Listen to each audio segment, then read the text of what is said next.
As a child, we went to church occasionally.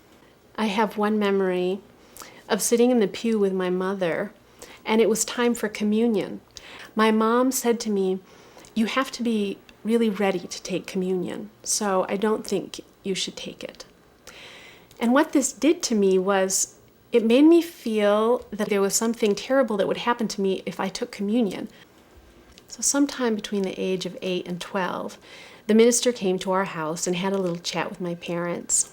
And then he came and spoke with me, and he said to me, "Are you Christian?" And I said, "I don't know," which was a bad sign right away. And then I said to him, "What do you have to believe to be Christian?"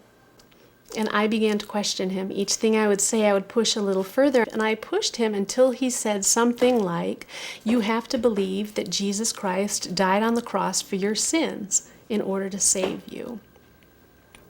And I said, "Well, then I'm not Christian," because I couldn't understand what that meant. It didn't mean anything to me. For many years, I was a seeker. I cast the net wide.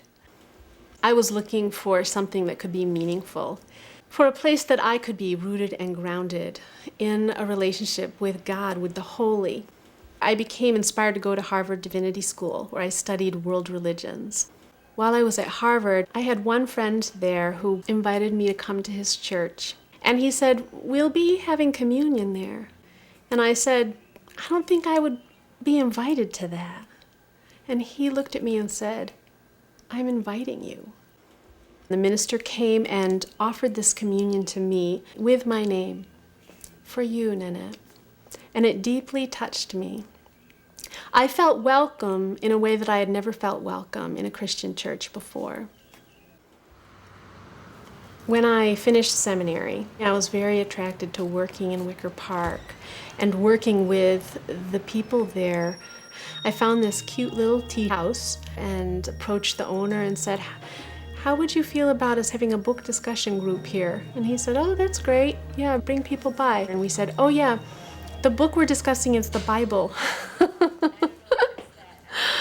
which he was fine with. And that's what I'm trying to do. I'm trying to become known, to become a presence, to be trustworthy to people by meeting them exactly where they are, by not expecting them to become something they aren't, and by honoring their feelings and their questions. I learned so much from being in the community, sitting around a table at the tea house, learning what people's concerns are and how they live their lives. What is Zen?